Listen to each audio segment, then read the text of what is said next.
Welcome back. You're watching Daybreak. Bulls and Bears. We get into our discussion today, of course, to do with matters interest rate caps. And the latest is that yesterday, one of the gentlemen on this table said that Kenya's parliament will block an attempt to repeal a cap on commercial lending rates, or at least believes that that's what will happen.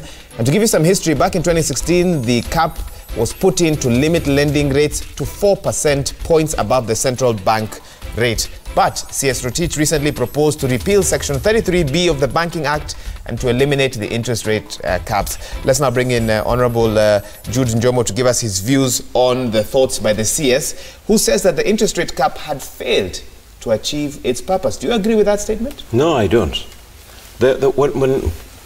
When we did the law in 2016, the interest rates had risen to very high levels, between 24 and 30%.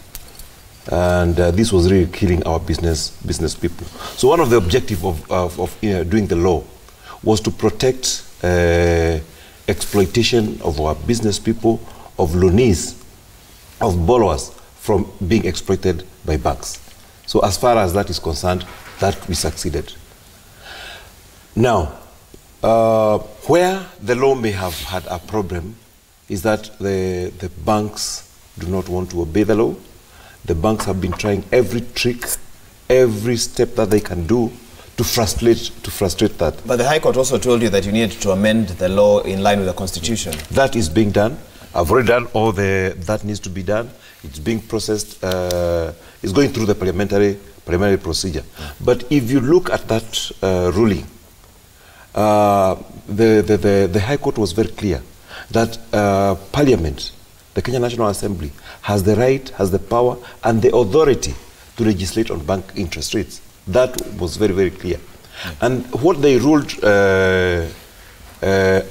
on was the language that was used. Yeah. It was more of a definition issue. Is this 4 percentage points based on the central bank rate, or is it based on Kenya Bankers' reference rate? Those are the questions that were being asked. Okay. The law keeps interchangeably referring to loans and credit facilities. Loans have been defined by the law. Credit facility has not been defined by law. Okay. Those were the main issues. So it's more about semantics. Yes. But you said the bankers have refused. They don't want to. What they are trying to do is to frustrate the government. Yeah. So that Rotich can do exactly what he has done, to come and recommend to to propose to Parliament that we repeal that law. Okay. And I don't think that is going to happen. Let's hear from Dr. Abby Lolaka. You are the Kenya Bankers Association CEO. Have you refused to obey the law like the legislators say? No, I think before the law was passed, we had quite a bit of engagement with Mheshimiwa, as he was the one who was driving the process, and we did point out some of the challenges that would come in place if the law was passed in the format in which it was being proposed. Of course, the law eventually found its way and it was passed in the format in which it was proposed. And the evidence that has been gathered from the market by a number of parties, you know, the World Bank, Central Bank, the IMF, the Kenya Bankers Association itself as well, a number of studies have been done. And clearly it points to the fact that the objectives of the law have not been achieved. And not because banks are frustrating it, but just because the law was trying to control market forces that cannot be controlled by the law. So one of the things that has clearly come out of the law is the fact that initially it was meant to actually achieve flow of credit to the specific segments, the SMEs, the households, and the rest at a cheaper rate. So what the law achieved was that, yes, loans became cheap because they were capped at 13%. But they were not available, partly because it was not possible to direct credit to the specific segments in view of the fact that banks could not price the loans for the risk that they were going to face on the specific considerations, especially on the SMEs. Many people argue that was sabotage from the bankers because you still were making exorbitant profits, and that's the reason why you're circumventing this particular law. I think you look at the profits separately, because when you talk about the profits, where are the profits being made? On the interest. The profits are being made from a number of sources. One is the fact that a bank will look at the available opportunities in the market, and on a risk-adjusted basis, you invest where you have got the most, the best risk-adjusted return. If at any point in time the government securities are giving you a better risk-adjusted return than the other alternatives, you'll go for that. The other one is that banks have had to tweak their business models to ensure that you can be able to operate within this, interest-capped environment. By locking out the SME sector? No, by becoming more efficient, trying to drive your business through other channels. So you're trying to really look at your cost base, in other words. Then the other one is the fact that you now look for opportunities to make a return from the fee-based products. So you try to get more products out there that are fee-based rather than interest-based. So then, of course, there is also the other element of the fact that a number of banks are now seeing opportunities outside Kenya. So you see banks are spreading into the region, taking opportunities that are available in the East Africa region. So a number of banks have gotten, into Uganda, Tanzania, Rwanda, Burundi, South Sudan, Ethiopia as well, even into Congo, DRC. So they are really spreading out, and the reason is partly because of the fact that they do not have such kind of laws there. So they can, go into the market and exploit the market, play into the market. Exploit. Unlike here, where the laws are restrictive. Okay. So you try to get opportunities outside. Okay. And I think, so I think the critical thing is the fact that if you go back to the original question, which was the fact that has the law achieved its objective? It has not achieved the objective. And it therefore behoves the stakeholders, and especially the parliamentarians, to actually relook at it and say, we need to create an enabling environment for the banks to be able to operate. And then they operate, they'll make profits, but make profits in ways that are aligned to the economic aspirations of the country, which means that actually we should be allowed to lend money to the segments of the economy that are productive. The SMEs, the households, the various segments, So I think we should go back and relook at it and consider amending the law to ensure that the players can be able to play. All right, Stella, you've had two very directly opposing views. Is there any middle ground? I think the middle ground would be a focus on the consumer. And for me, I'm looking at some of the groups that I'm representing on this table, the women and youth. Are they benefiting from a repeal of the interest caps, or are they benefiting from, an existence of an interest cap? Initially, the purpose was to ensure that then they get cheaper loans, to reduce the cost of borrowing. And the banks have successfully managed to make sure that they don't get it. Habil has very creatively explained the sabotage in very kind words to show that they are, taking care of business and making sure that they secure their profits. But in the end, some of the actions they took to adjust themselves to the new law actually prevented women and young people and some of the poorest people in our society from accessing those loans. So is this serving the interests of the consumer? I say no. So there's definitely need to renegotiate. I understand that the government is coming from a very good place, and Njomo is definitely coming from a very good place. But then, as he's preparing, the laws in this country, he also needs to remember that he's dealing with a banking sector that is capable of sabotaging. So you believe it was sabotage? He says it's not sabotage. He says they're just serving their shareholders. They need to make a profit at the end of the day. And it's true. And I'm also a banker in this country, and I'm a shareholder in some of these banks. So I would not want to lose my interest, myself, and my profit. However, we also have the interest of creating employment and making business in this country. Holding on to money is not going to do that. And unfortunately, our government has also contributed to this problem. They are borrowing heavily domestically, and therefore, causing the banks to actually have an option. If they are not borrowing as much, the banks would have to find packages to sell to the SMEs.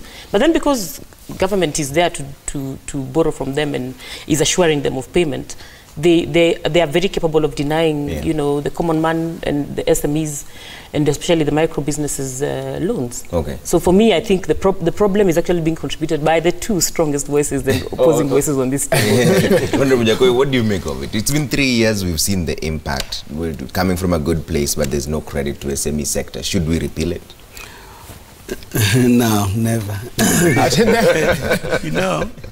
You know, this bill in its current form in the Act was first drafted by the guy who was the MP for Game, Donde, before I became a member of parliament. Then I took it over. It was always impossible to have it passed until we did a two-pronged idea with Jude. We basically said, if it doesn't pass in the form of the bill, we will pass it in Finance Act. I have been with this thing for maybe 20 years. I know what it means. It is a success, except it is not the banks who are culpable here. It is the government. It is Treasury. And allow me to say that the day the government will realize that these people from IMF working in Treasury are against this economy. These are all IMF policies. They are not pro-Kenya policies. And what Rotich is doing, Rotich is not thinking on his own. He's trying to implement a foreign thing on Kenyans using the foreign banks. To what benefit? To the benefit of foreigners. You know, let me take any foreign bank in Kenya. Tell me their headquarters countries, their home countries, if they are making this kind of profits. Look how much money did the banks make as a profit in this country last year. And then take a bank, take any of them, go to their home country and tell us if they made that kind of money. Why would interest rate on a 30-year mortgage in America be less than 1%?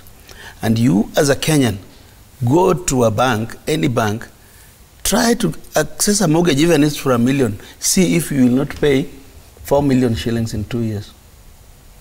Something must give, but the government must, first of all, close the so-called overnight lending window. Because we do understand. I think what we're talking about here today, we are, even when the court ruled, you called me here, we canvassed this. Yes. What we need to talk about is which way. And I want to plead with Honorable Jude, because he's now the one in the with space to do it. Tighten, as you're saying you're doing this thing, the High Court has given you a window. Control how the government uses the overnight lending window. And Kenyans must understand. If I were to go to any of Habil's clients and say, I want a loan, they will say, I will be paying 13. Members. Members, yeah. It's client. Client members. Yeah, yes. No, he understand. I'm not using it. But, you know, we used to fight a lot over this issue. So nowadays, I'm just giving an opinion. Okay. You did a handshake. Yeah. Sorry, carry on. So what I'm saying, yes. 13% per annum. But they can go overnight, lend the same 1 million shillings to Rotich and get 19%. What would be the interest for Barclays Bank to give me money? What would be their interest? And you know, it's against the backdrop that the government is broke over borrowing. So now they have to come back and mop up whatever is left, which is being gotten from us. You know, next time we come, I want you to ask us if it's on this subject. Come back, ask us, or you come with your bank slip, your bank statement, and ask. I don't know if No, there's nothing wrong. You can even black out, get any Kenyans, because many Kenyans would want this to be known. You see all those charges that the banks charge. The law says they must be approved by central bank. 99% of them are not approved. Okay, that's a strong statement to make. I am telling you, that he will respond, but I'm telling you because I know. The banks will always find a way to charge you. The other day I go to a bank they have this so-called executive banking section. I found out, because I'm never that keen, that they charge me, I think, 3,000 shillings to use the executive section without my signature, without my knowledge. So what they are doing, they know there is no watchman. They know there is no watchman. I want to plead with my friend Habil to see this thing differently, because this economy is not non-performing. Although in non-performing economies is where people make money, banks make money. But how much is enough? I mean, the billions that are being put out there as the bank profits, can't you meet us halfway? You are not even giving us loans. Hence, the government must come up with, I don't know, women fund, youth fund. Yeah. Those things don't work because there's no structure to spend them. But if you told Stella to go to a cooperative bank, go and get 10 million shillings, the bank will even work with her in her investment. Now you see, like this women fund which is in parliament for women reps. You see the women reps going to the markets and dishing 1,000 shillings each. That is not helping our people. The banks must help us structure our development. Okay. Yeah. All right. And on that note, we have to take a quick break. But we're asking you whether you think the interest rate should be repealed. We'll come back with your response to what Honorable Jakoyo just said. We'll sample some of your views in just a bit, but let's take that quick break, then we'll be back. Just